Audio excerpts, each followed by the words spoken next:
Welcome to That's Life. I'm your host, Leah Leach. Thank you so much for tuning into our segment on Mother's Day weekend. We are so glad that you are a part of our show.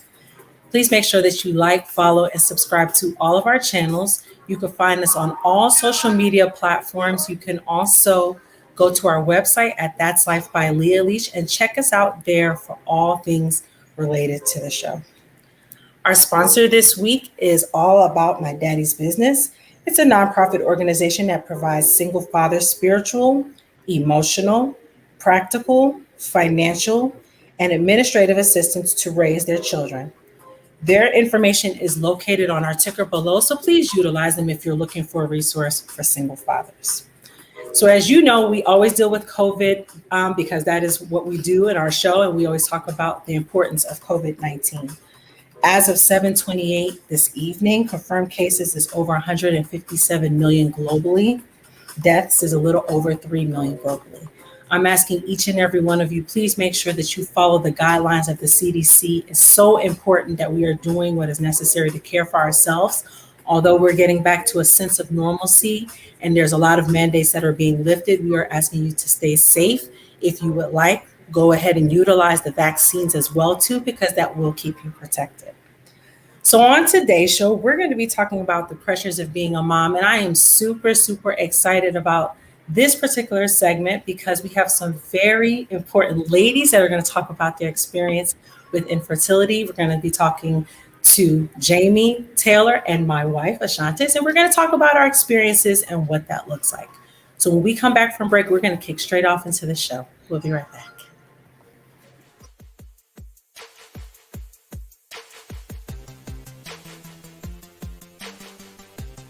Bible verse, as we always do on That's Life. So my quote comes from Mr. Bob Marley. You never know how strong you are until being strong is the only choice that you have. Our Bible verse comes from Romans 5:3-5. Not only so, but we are also glory in our sufferings, because we know that suffering produces perseverance. Post-traumatic stress disorder, or PTSD, is a type of anxiety disorder that develops after exposure to a traumatic event. An event can be considered your first time here. If you're unfamiliar with how it goes, on Friday, we do our resource show where we offer resources to all those who need it. So we offer food, rental assistance, job opportunities, anything that will be able to help the community. If you're looking for a realtor in the Atlanta area, Jamel is your girl. She will make the home buying experience amazing for you. All of her information is below on our ticker, so please utilize her if you're looking for a realtor in the Atlanta area. So we always sponsor this week is Zeon Starfighter's book series. Without knowing why they receive strange elemental base fragments or even why they exist, Kenneth Lambert and Richard Troglin will embark on new destinies that will ram them and their opposing ideals head on. Want to know more? Go to zeonstarfighters.com for details and to order your copy of the book. You will not be disappointed. It's an amazing book.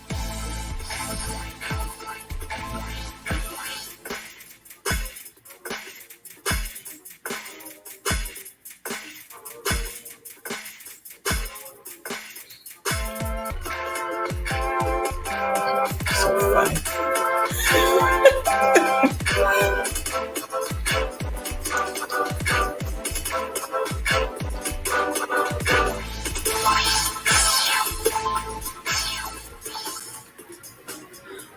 Welcome back to That's Life. I'm your host, Leah Leach. Thank you so much for tuning in to our show today about the pressures of being a mom with my very special guests, Ashantis, better known as Shaun, Taylor, and Jaimie. Before we kick straight off into the show, you know I always bring statistics because that's very important when we're dealing with anything of our topic. Infertility, by definition, is the inability to get pregnant. It states that 1 in 8 couples suffer from infertility in the United States, according to the U.S. Center for Disease Control and Prevention. Although there isn't an exact number, experts say that 1.5 million to 7 million women are considered to be infertile in the United States. So as you know, we are talking about infertility, and we actually just had Infertility Awareness week about a few weeks ago at the end of April. And so we're going to talk about this. And I did not plan to talk about infertility on Mother's Day for all those who are asking and inquiring. It was just by chance that we happened to pick this weekend to talk about it. But it's super important to discuss this topic, and I feel like it's necessary to have this conversation. So we're going to introduce our guests, and I'll start with the person that's to my left. Many of you all know her. You know her as management or as my spouse. So wife, Ashantis, welcome to the show. Introduce yourself to the guests. Hi, I'm Shaun. I'm here. Don't know what else to say. But, you just put me on the spot at that current moment. It's okay. So Shaun is here because we're going to talk about her experience when it comes to infertility, because it is a process that has happened with us within our relationship. And so we're going to talk a little bit about that throughout the show. We're going to now introduce Jaimie. Jaimie, welcome to the show. So glad to have you. Hi, thank you so much for having me. I'm so excited to be here with you, ladies. My name is Jaimie. I live in Columbus, Ohio with my husband and our 2 rescue dogs who are our babies. And we are really still in the middle of our infertility journey. I think I'll get more into that later, but we are currently going through treatment and have been for a few years now. Excellent. Thank you so much for being a part of the show, Jaimie. I really appreciate you. And we're actually going to be talking about all of us because we're all in different stages of our infertility. So it's important that Jaimie did recognize that she's in the process. We're at the very beginning stage. We're just getting to the point of talking about treatments. Mm-hmm. And now we're going to introduce Taylor. Taylor, welcome to the show. Tell us a little bit about yourself. Hi, thanks for having me. My name's Taylor. I live in Chicago with my husband, and we also have a bunch of dogs. I have gone through, a few years of some miscarriages and IVF, and I am very recently pregnant after my first embryo transfer from IVF was a success. Well, congratulations on getting pregnant. And of course, we wish you many more success stories. And we hope that this pregnancy will be a safe pregnancy for you, an enjoyable pregnancy for you. Thank you. We're going to kick straight off. My first question is to both of you ladies, and I'll give it to you first, Jaimie. How long have you and your husband been trying to get pregnant? Yeah, so it's almost 4 years now. We started trying to conceive in June of 2017, and I'm a planner, so I really went full force when we started trying. It was like, okay, I'm going to be tracking, and I know when I'm ovulating, and I went all in. So it's been almost 4 years now. Amen. You're a planner like I am. We're definitely, that's where we, opposites attract per se, because I'm the planner between the two of us. Thanks for saying that. And Taylor, a little bit about you. How long have you and your husband been trying to get pregnant? Well, I'm also a planner like you two, so I definitely relate to that. We were trying since about the fall of 2018. It's about 2.5 years, I think. Wow. Mm-hmm. And for all those that don't know, because a lot of people, they do know about Shaun and I, but they don't really know how long. Shaun and I have been trying off and on for 11 years. Now, granted, she's been trying even longer than me, because prior to me, she was trying. And it's been very difficult. The process has been very, very difficult and quite so at points stressful, as you all know, when it comes to trying to conceive. So Shaun's going to ask the next question for both of you ladies. Yes, is when you realized you couldn't get pregnant naturally and you went to the doctor, what was the diagnosis and the prognosis from your doctor? And what caused you not to be able to conceive naturally? So we'll give it to you, Taylor, first. Mm-hmm. Sure. So I actually was able to get pregnant naturally quite a few times. And it didn't take me quite as long as I kind of thought that it would. However, I wasn't able to carry the pregnancy to term. I wasn't able to have a healthy pregnancy. So I had 3 miscarriages in 2019. And I was diagnosed with a chromosomal balance translocation, which basically means I have on my chromosomes, 2 pieces of some genetic material have switched places. And so that doesn't really cause any, side effects or anything like that. You can't tell that someone has that, except when they are trying to conceive, because it causes a very high rate of miscarriage. So they gave me the option of continuing to try on my own, or doing IVF. And I kind of felt like trying on our own wasn't really a great option for us, because they kind of compared it a little bit to genetic lottery. No one really wants to give an exact prognosis of, oh, this percent, of pregnancies will result in a miscarriage. But I've heard anywhere from 70 to 90%. It kind of depends on the person, but it's pretty high. So we went right into IVF after that diagnosis. Wow. We're going to talk about a little bit about that too, because it's important to note that sometimes people use fertility as a secondary option. And in your case, you had to use it as a secondary option. Jaimie, talk a little bit about your experience when it came time to try to see what was going on, why you couldn't get pregnant naturally. Yeah, so we were trying for about a year, and I had very irregular cycles. We weren't able to get pregnant, so I kind of took matters in my own hands. My OB had told me, "You're young, you're fine. I can give you Clomid to make sure you're ovulating." But I did a little research and reached out to a specialist here in town. And for about a year, we were unexplained infertility. We did, my husband had been tested. We did blood work. We did a HSG dye test, and everything seemed fine. So we moved forward with medicated cycles and then 3 IUIs. And the summer of 2019, that's when my doctor said, "I think we need to do surgery. I need to go in, do laparoscopy surgery, see what's going on, because we can't get you pregnant. Nothing is working so far." So we did the surgery, and to his surprise, my doctor's surprise, he actually found that my tubes were blocked with scar tissue. So he did the best that he could to unblock them, but it wasn't good enough after we did another dye test 3 months later. So we were told in the fall of 2019 that our best chances for success would be IVF, because that could bypass my tubes. So we went quite a while without really knowing what was going on, and getting that diagnosis after having surgery was actually oddly a little refreshing, because we had an answer as to what was going on, why this wasn't working. I seemed healthy. All of our tests were coming back normal. Why couldn't we get pregnant? So having that surgery and having that diagnosis was, again, a little bit like a weight off my shoulders, because we knew what was going on. So that was the fall of 2018. So then we waited for the holidays and then started IVF in 2020. Wow. Very similar. Both of us have similar stories in some regard when it comes to Ashantis. So I'll let Ashantis tell you a little bit about her experience and how infertility played a role in her life and in our marriage and in our life.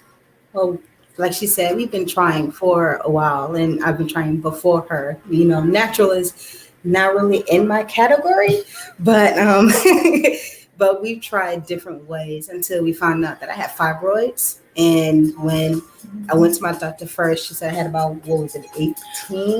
She had about 15 to 18 fibroids, different sizes. Yeah, they said mine was about the size of an 8-month pregnant woman. And it was all on the inside. So she went in and took all of them out but 3, but they were small. So we tried again, and we still couldn't get it. And before we was trying, I did get pregnant before, but I had a miscarriage. So now we're trying again, and the fibroids came back. So I have to schedule for another surgery again. And it's been a difficult process. Obviously, with her having uterine fibroids, she had to do major surgery. And it was very scary. That was a very scary experience for me, to not be able to see her for hours. Not to tell too much, but she did lose a lot of blood on the table. So for all intents and purposes, she shouldn't even be sitting next to me, but she is, because God pulled her away from that and brought her back. But it's been a very difficult process when it comes to infertility in our marriage and in her story. And I'm here to support her, because I know how important it is for her to try. So now we're going to throw another question I'm going to give this question to you, Taylor. Have you ever, did you ever experience pressure from anyone about being a mom? And if you did, how did that impact you? If you did not, do you believe that it could have impacted you in any kind of way?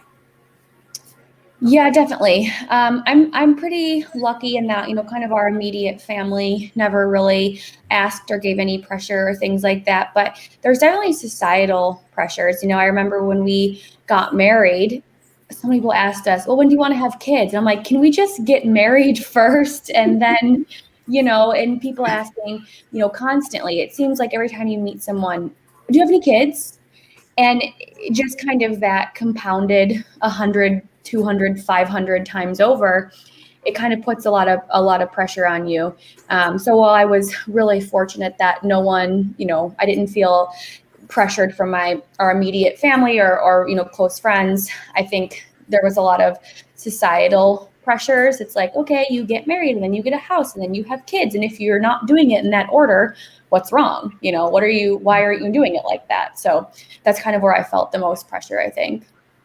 Definitely. And I can definitely relate to that to some capacity, because when we got married, we didn't get a lot of it from our family, but we did get a lot of it from a lot of people that were on the outside looking in. And they even at some points were the opposite, where it was, well, Leah has 2 children, so why can't you just be satisfied with the 2 children? So we've had both extremes when it comes to that part of it. What about you, Jaimie? Did you have any pressures from any outside people, or maybe like Taylor said, from the societal part of it when you got married?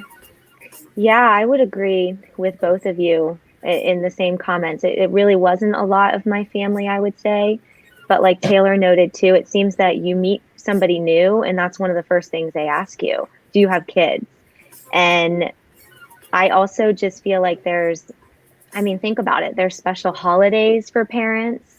There's special support for parents, which they need, but just even the groups friends that you may have, or groups that you hang out with coworkers, there's parent talk, and you don't know if you're not a parent. And it also is hard because when you're going through infertility treatment, you also have that extra layer that's there. But yeah, I would agree. I definitely think in society, it seems to be expected. You've gotten married. Okay, what's next? When do you want kids? And I know for me and my husband, we wanted to take our time, and we wanted to buy a house, and we got a second job or second dog, and we weren't ready right after we got married. Mm-hmm. But you definitely, I think, feel that pressure. Definitely. And it's so unfortunate that it's still that way. You would think that over time, when people are, struggling, whether that be financially, emotionally, physically, spiritually, that there wouldn't be that weight. But that seems to be a continuous weight that exists, especially with those that are married. We're going to take a quick break. We're going to come right back. We're going to still stay on this topic of the pressures of being a mom with my very special guests, Shaun, Jaimie, and Taylor. We'll be right back. I didn't realize that going to take my first mammogram would impact the rest of my life. I had my life planned out, and I felt prepared in all aspects. I thought I had it all figured out until May 10th, 2017. Never in a million years did I know that breast cancer would be the newest and latest chapter of my life. My life, although chaotic, was stable. In a matter of months, my life was turned inside out. This is a story of my life.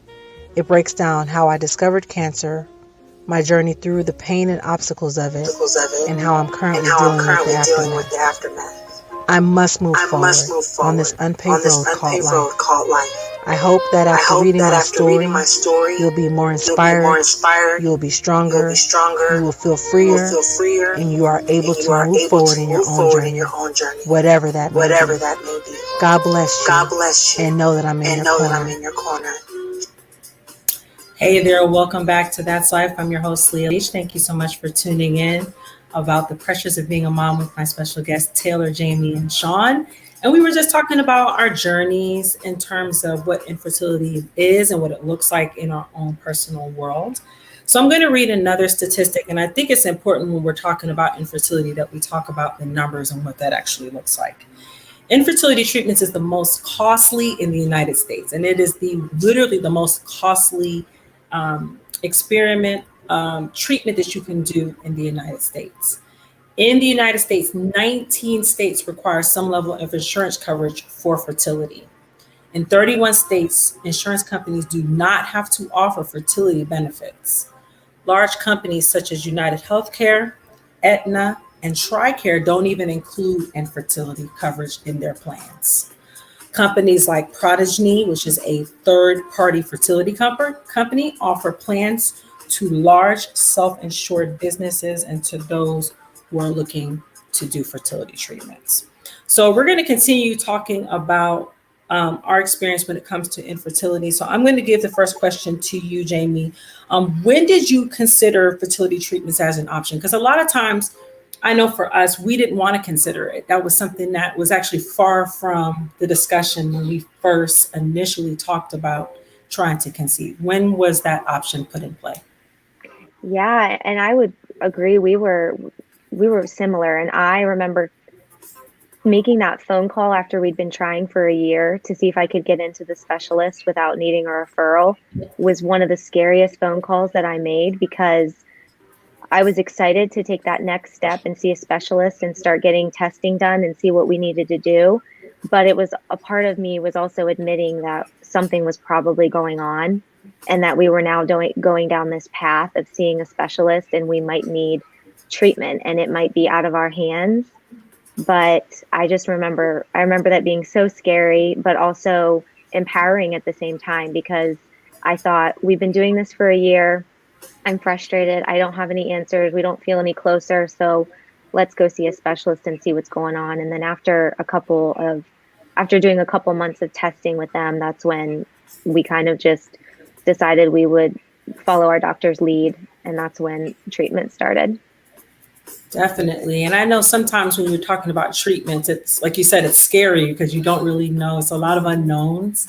And so we definitely understand that, because like I said, we're at the beginning stage of it and we're getting lots of information and overloaded with IUI and IVF and all these terminologies that are all the acronyms. Yes. And it's frightening because you don't know which direction to go, and you have to make the decision. The doctor really can't make the decision for you. Yeah. So we're going to let Shaun ask the question. Next question to Taylor. Hey, what has been your biggest frustration with this process? The waiting. Definitely. Even when you're in the middle of treatment, you're actively going through treatment, you're still waiting.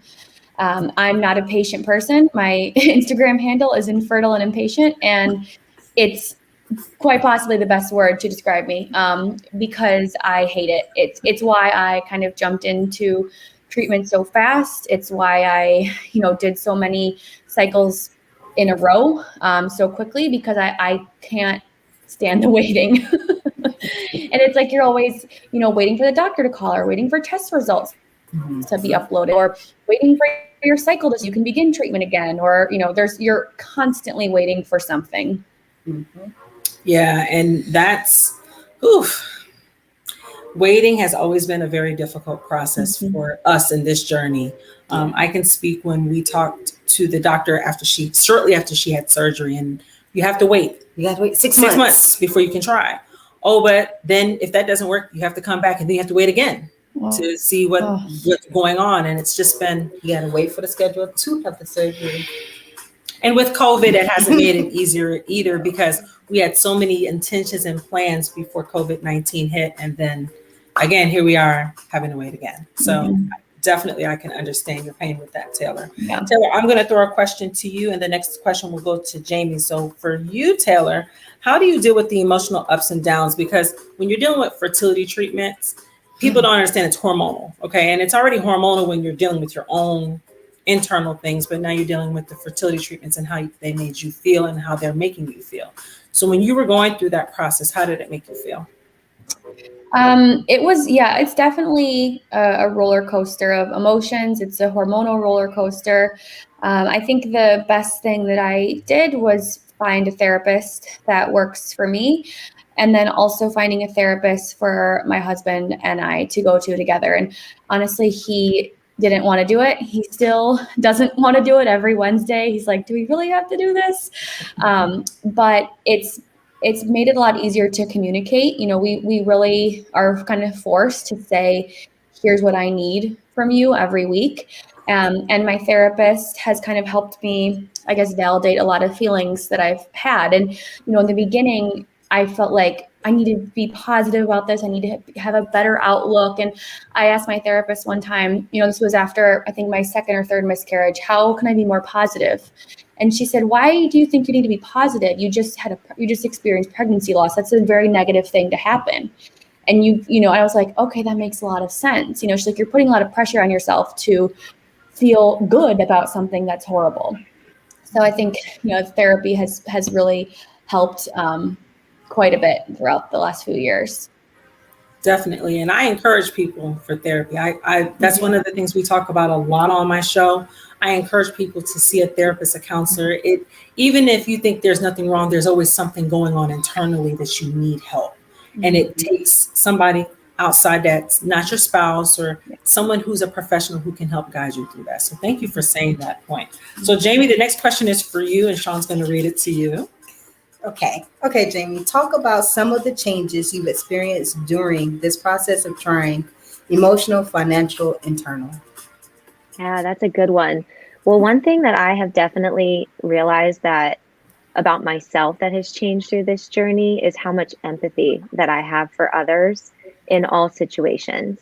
I think that prior to going through infertility, I was a fixer and I was the friend who you came to me. I wanted to help you fix your problem. I don't like seeing anybody sad.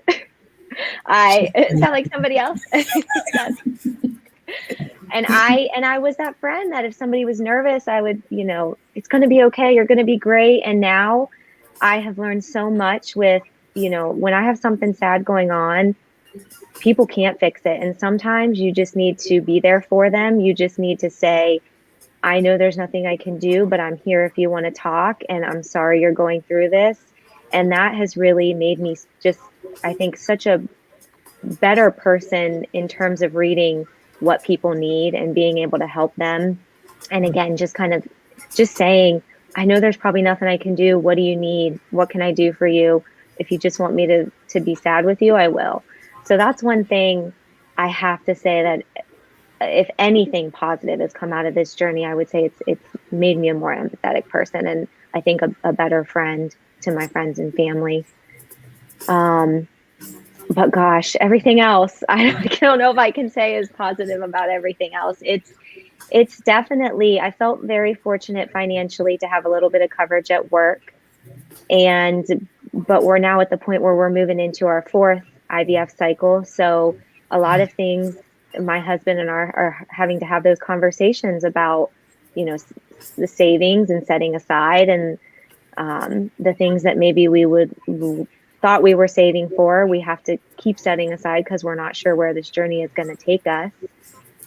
And I have to say it's taught me and really made me learn boundaries and how I have to set boundaries for myself. I have to put myself first sometimes, especially when you're going through treatment. If you just don't feel like doing anything and you want to stay in and watch Netflix and eat ice cream, then that's what you should do. And I've had to learn to just really be patient with myself and set those boundaries that are going to be important for me.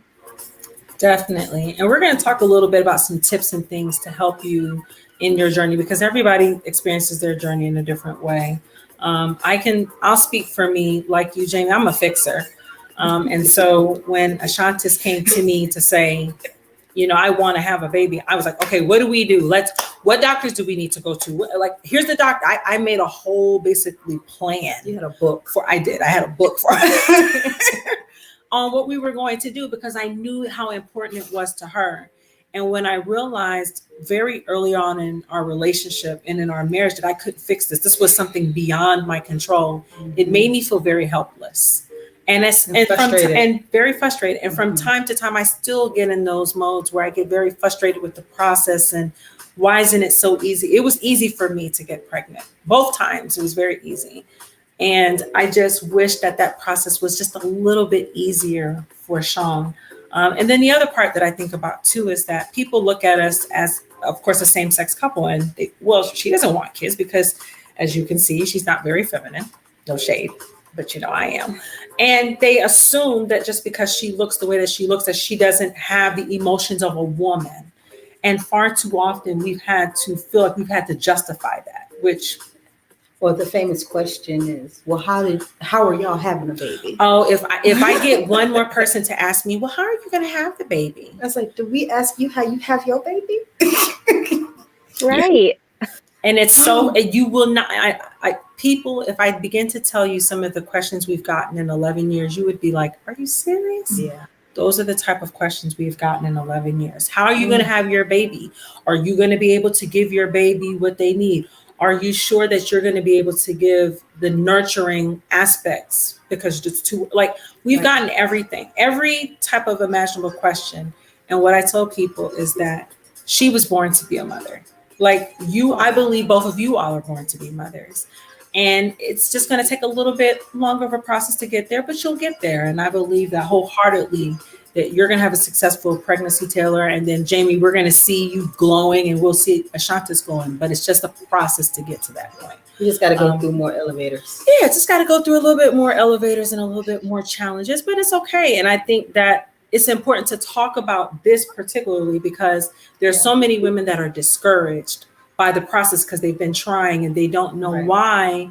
And they have the nurturing aspects of themselves. They have all the aspects to be a mom and it's just not working out the way they're going to. Or So they have people that tell them just stop. To just You've stop. tried long enough, just stop. Yeah, and we're going to talk a little bit about that towards the end too, because we've heard that multiple times as well that, well, maybe it's not meant to be. And I think sometimes it isn't. But I think also that when you're able to try, you should try. So we're going to talk a little bit more about that. We're going to take another quick break.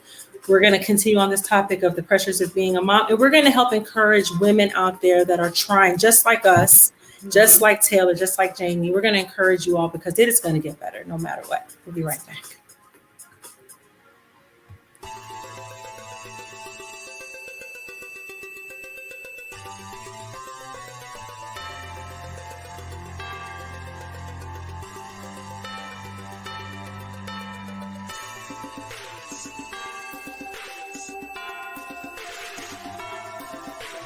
Starfighters.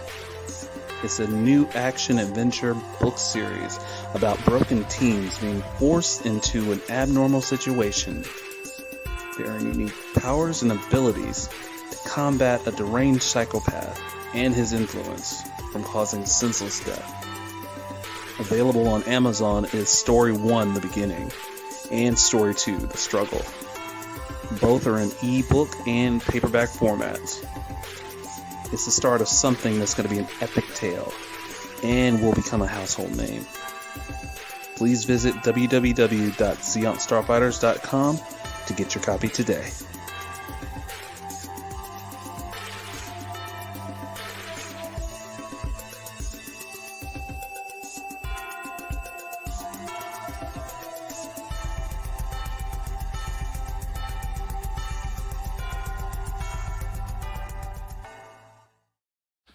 Hey, I'm Natasha Nedrick, the empowerment coach and founder of Empowering Imprints.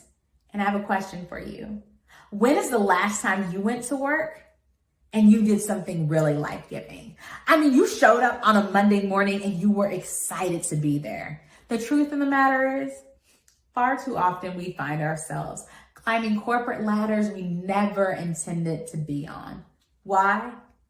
Because we convinced ourselves that the only way we can make money to put food on the table to take care of our family is to work at a job that leaves us dead and feeling unsatisfied. Well, I want to challenge you to change your narrative, to believe that the gifts and the talent and the purpose and the passion that God placed inside of you shouldn't be going to waste. In fact, it should be making you money. As an empowerment coach, I work with faith-based entrepreneurs and professionals to help them discover their purpose, monetize their gifts, and build wealth. You keep saying you're ready to start your business, to write your book, to start your next. You know what God has placed inside of you. You keep putting it on hold. You know what it is. You just need someone to empower you to get it out of you. Go to empoweringimprints.com and let me empower you to do your next. Welcome back to That's Life. I'm your host, Leah Leach. Thank you so much for tuning into our show, The Pressures of Being a Mom, with my very special guests, Shaun, Taylor, and Jaimie. We are now going into our fourth segment where we are here to encourage you, especially if you're on this journey of trying to start your own family. We are here to encourage and empower you that you can do this no matter how difficult the road is, because we are all given an unpaved road and we are all built to withstand that unpaved road. So we're going to now go to our segment.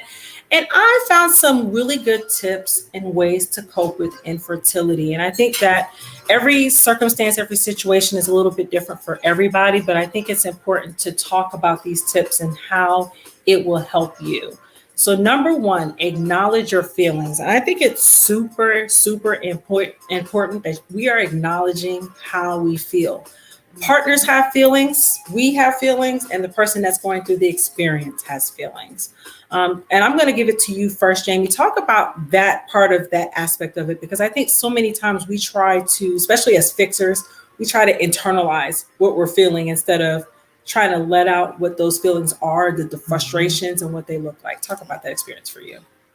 Yes, 100%. I agree with you. I think in the beginning, and I even find myself doing it now, that I'm just ready to move on. And I take those and the feelings that I have from bad news or a setback, and I think, okay, what's next? Let's move on. And I don't really sit with my emotions. And what ends up happening is they come out later in another way, which can be bad for somebody else if I let them out in a different way, probably mostly my husband, my poor husband.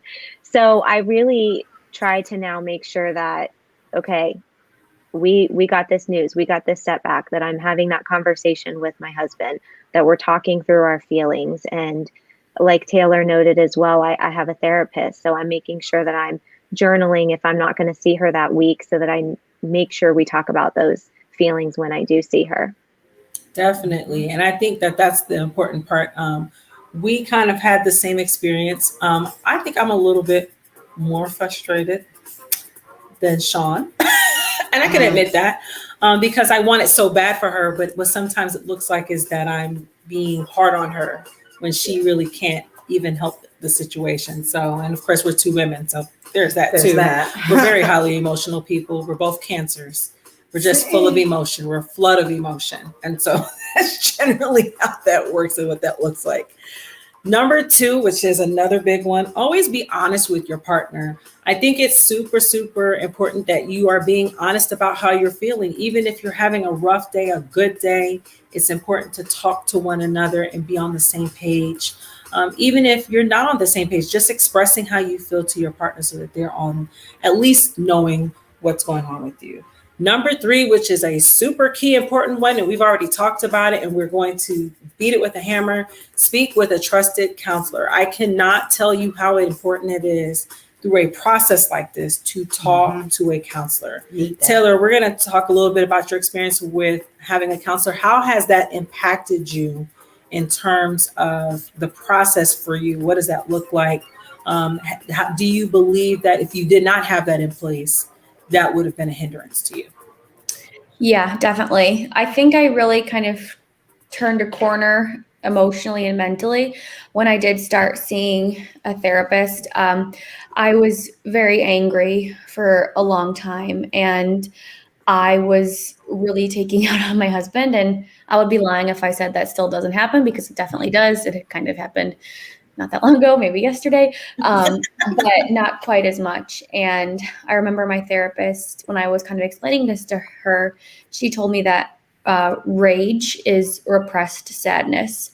And that really made a lot of sense, because I realized that, you know, when I was going through miscarriages, I had kind of got pregnant pretty quickly after, lost that pregnancy, got pregnant relatively quick after that, lost that. And so I was so focused on the next step that I never really dealt with those emotions. And it kind of, like what Jaimie said, came back out later, but as rage rather than sadness. And so by, you know, working with someone who's a professional in teaching you how to, you know, deal with those emotions and kind of working through it was very helpful to me. Definitely. Mhm. I will say counseling was one of the things that helped us very, very early on in our relationship. Mhm. We didn't really realize, we both were broken people, two broken people coming into a situation. And you don't really realize how broken you are until a therapist calls it out. Don't forget with the truckload of garbage. Yeah, it was a lot. And I'm thankful for our therapist because she helped Ashantis in a way that was needed and helped me in a separate way. Even though she didn't have direct contact with me, a lot of the things that Ashantis bought from her was applicable to me. So it was definitely useful for both of us. Number 4, understand your options. And then we talked about this a little bit when it comes to fertility treatments. As you all know, there are lots of different avenues that you can take when it comes to fertility treatments. However, it's important to understand that fertility treatments are expensive. And a lot of times, depending upon the state that you live in, it's not always covered. I know in our state, it is covered, but it's only covered a little bit. So at the end of the day, when we start this journey into our fertility treatments, we're going to have to think of resources and things that we're going to have to do to get us there. And we talked a little bit about that earlier when Jaimie was discussing it. The next one, join a support group. I am all about community. Part of the reason why we're having this show is community. This is a community of women that have similar stories. It doesn't matter that Jaimie's experience was one, or Taylor's experience was another, or Shaun's experience was another. We all are supporting each other in this journey, and it's important to talk about that. There are national support groups. There are local support groups that you can go to go get what you need. All right, now I'm going to give this question to you, or a statement to you, Jaimie. Find healthy outlets for your emotions. And we know that it's important to find healthy options, not to beat up on our husband or not to use him as a punching bag and a pillow, or in my case, my wife. What are some what are some healthy outlets that you've tried that have helped you through this journey when it comes to infertility? Yeah, that's a great one. And I think it took me a little while. I think I've gone through the roller coaster of emotions. And what I've realized is when I'm sad, I might not be working out or journaling or doing those things. And then I realized, wait a minute, I need to start doing these things that I know will be good outlets for me. So one thing, journaling, and sometimes it's like a diary. It's not, I don't have to, I just like to write my thoughts down so that they're not in my head. Feels a little bit better when they're just on paper. And I've recently got like a affirmation journal, which has been helpful for me because I think sometimes in the trenches of infertility, it's easy to just think about all the things that are going wrong. And I really have to pull myself out and say, look at all the things I'm grateful for. And this journal allowed me to write down 3 things that I'm thankful for every day, 3 things I'm excited about the day, and 3 things that went well. So that really helped me shift my mindset. And then throughout the day, knowing I was going to complete that journal, I would try to find the good in that day versus finding the sadness. And another thing that it's been a good outlet for me is just moving, working out. It could be, I used to think of working out as having to do it to be stronger or stay fit, but I didn't realize how much I needed movement for my mental health. And that could be a bike ride. It could be taking my dogs on a walk. It could be dancing. I enjoy just coming in my basement and putting on music. It's been COVID. We haven't been able to go out to do anything. So I will just shut the door, tell my husband not to come downstairs, put on music, and dance in the basement. Well, amen to that. We both can relate to one of each of those things because I love to dance. I love music. I'm a music head. She calls me a music box. That's actually the name that she gave me 11 years ago because I know every song that comes on the radio. For her, she loves to ride her bike, and that has been an outlet for her. And I'll let you talk a little bit about that because that has been helpful to you to some degree in terms of even losing weight as well too, but just in an outlet. So talk about that experience, babe. Well, definitely riding my bike, it does get out that frustration, especially when you focus more on trying to get up a hill that's a little steep. You want to give up because your legs is burning, then all of a sudden you're not thinking about why you're doing it in the first place. Then you're like, okay, my legs are about to fall off. But other than that, I mean, it's enjoyable. So when I come back, all the frustration is out on the street along with some sweat, maybe some blood or whatever, probably back down the ground somewhere. But I mean, it's definitely a major release. Yeah, and I can say exercise for us in the last year has been a very pivotal part of our relationship. Both of us, if we're not for exercising, walking, riding our bikes, anything, I think that even drinking water, I think those things would not have helped us through the process when it comes to infertility. So definitely doing those things. Number 7, reestablish intimacy with your partner. Now, I know a lot of people are going to say intimacy. We're talking about sex. Why are we talking about sex? But intimacy goes far greater than just sex. I am very thankful for the fact that my wife and I make sure that we do dates, even if it's just us going to Chick-fil-A to go get fries. Shout out to Chick-fil-A, because Chick-fil-A has the best fries in the world. Not that they're a part of this ad, but just to say that. But we do that. We just go out on dates and we just go together, she and I, and we have those moments to just reconnect. Because you're so focused on the task that sometimes you forget about your partner. And so it's important to have that level of intimacy, whether that's just you sitting together, reading a book, watching a movie. In our case, we like to watch a lot of funny videos. We sit there and watch that forever just to get ourselves to feel reconnected with one another. So definitely making sure that you establish that intimacy with your partner. Number 8, which is a critical one, be optimistic, but also be realistic.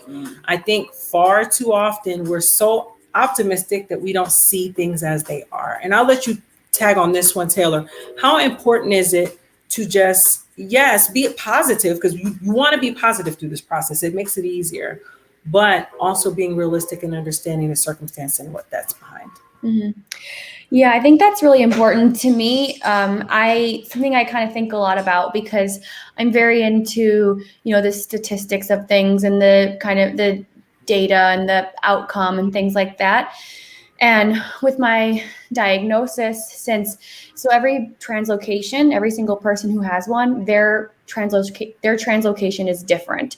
So it's also it's not studied very much. There's just not a lot that's known about that. So it was really important for me to get as much information as I possibly could in order to kind of decide, what I wanted to do. And I wanted to be realistic about it because, I didn't obviously want to do IVF, but when I was, kind of given these very realistic odds, my doctor told me, well, IVF is an option, or you could try again. I was like, okay, let's not do that. Tell me, like, what kind of numbers are we looking at? Because I need to make a decision. I don't want to, if IVF isn't going to work, or if, the odds of trying to get pregnant on my own are, 1%, I need to know that. I don't want kind of a sugar-coated answer. So it's kind of getting the honest truth as much as possible is very helpful, I think, in making those decisions. And I do think it's important to,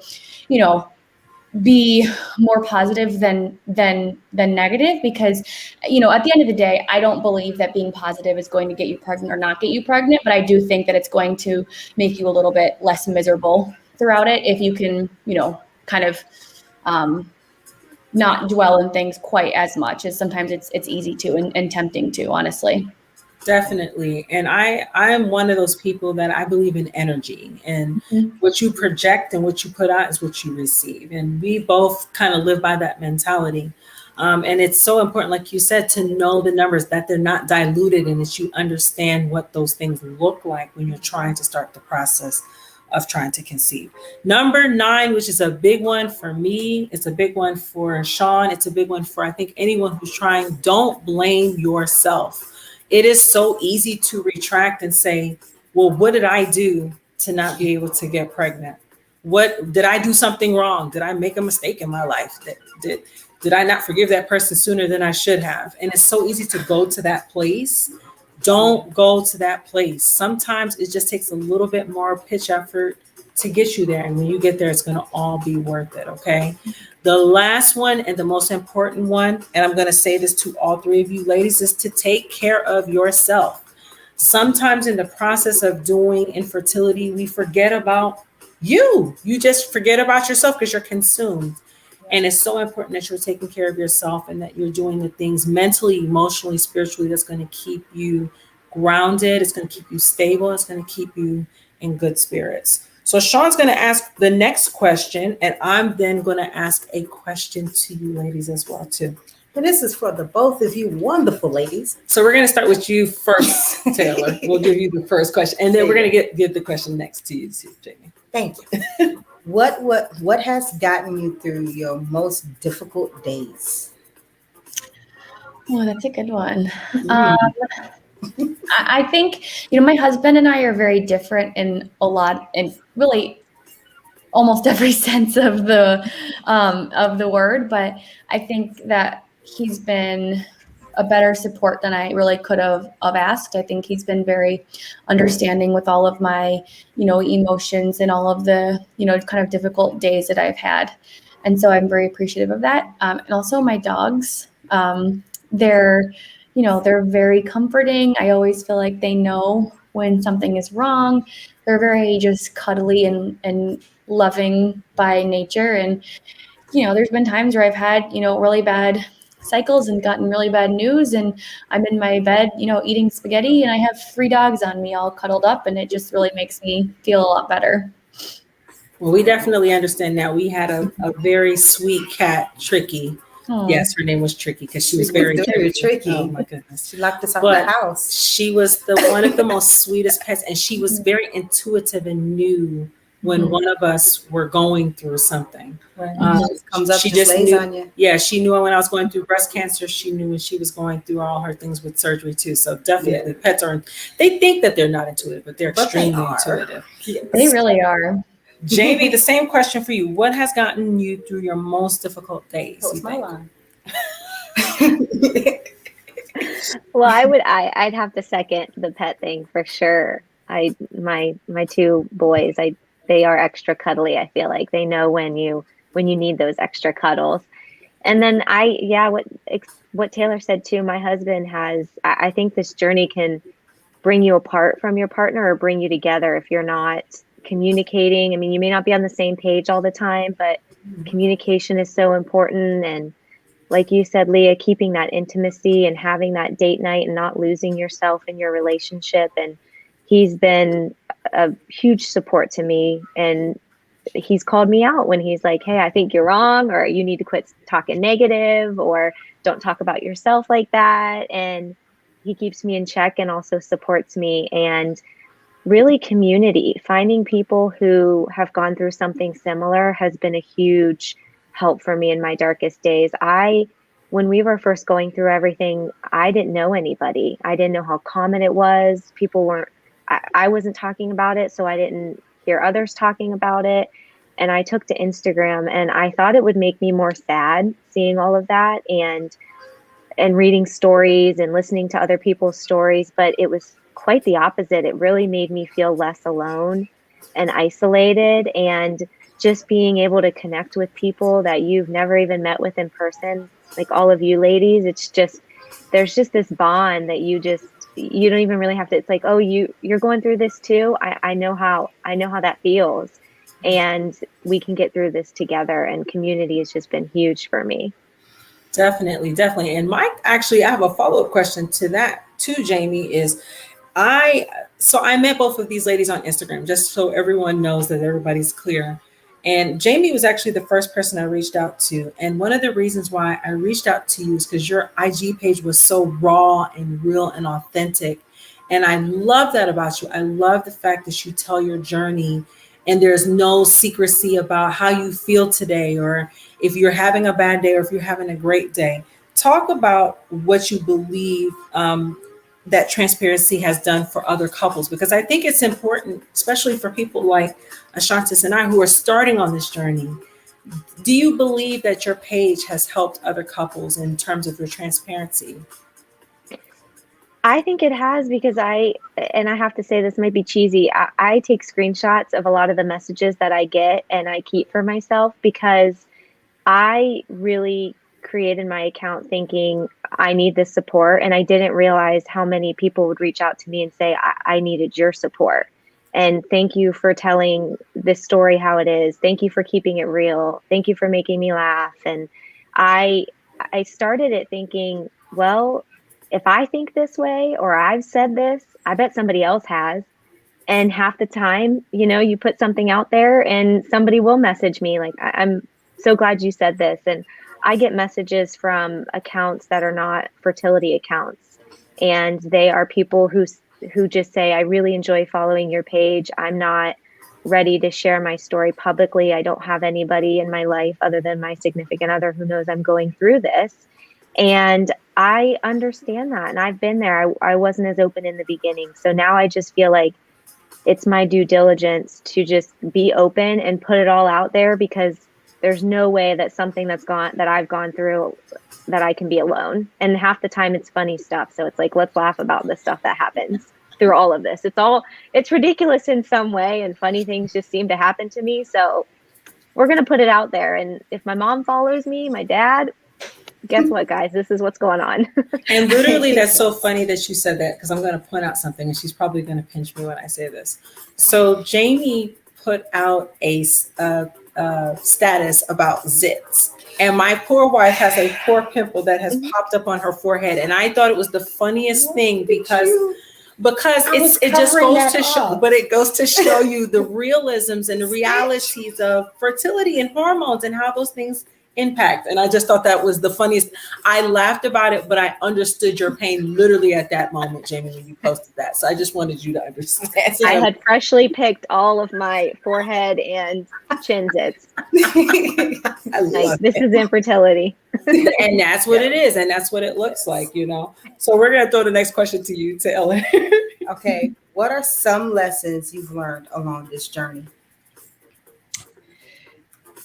I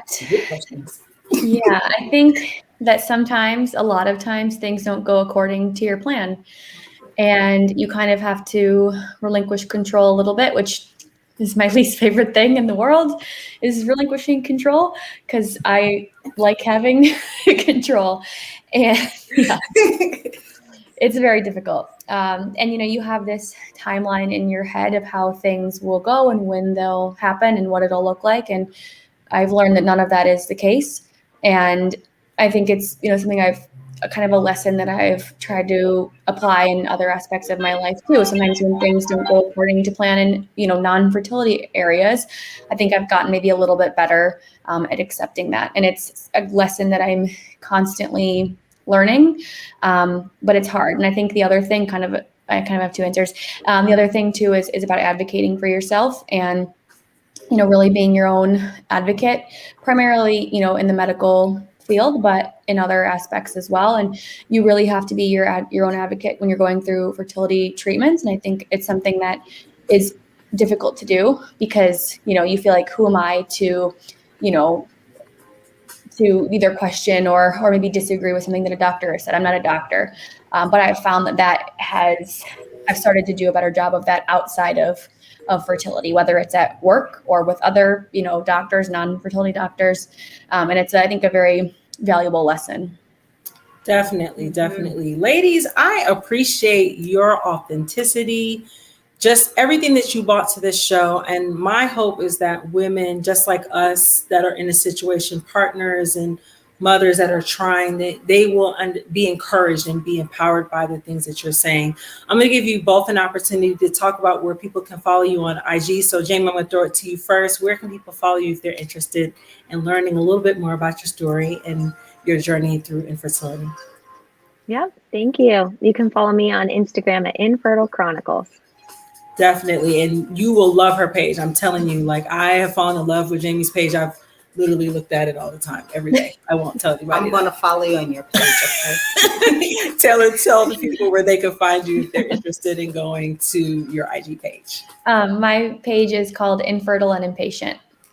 And that's a very good one too. And I am very thankful for what you all brought. And you can also follow this girl. She's on IG too. Tell them your IG handle if you like. Oh, do I have to? Don't laugh at me. I got to change that name. Yes, we're going to change it. My IG name is Miss Endless. And that's Miss with a Z, MRZ _endless. So yes, you can go to her page. You'll probably see lots of stuff on That's Life because that's just the way that it is. So we're going to end our show with a quote and Bible verse. And I always do this. This is to encourage you and to empower you on your own journey. It might be hard right now, but it's all going to be worth it no matter how difficult that journey looks like. Okay. So our quote is from an unknown writer. Although it's hard to wait around for something you know might not ever happen, it's even harder to give up when you know it's everything you want. Don't give up. And remember, don't give up. Our Bible verse of the evening comes from Romans 13:15. May the God of hope fill you with all the joy and peace as you trust in him, so that you may overflow with hope by the power of the Holy Spirit. Thank you so much for joining our show today.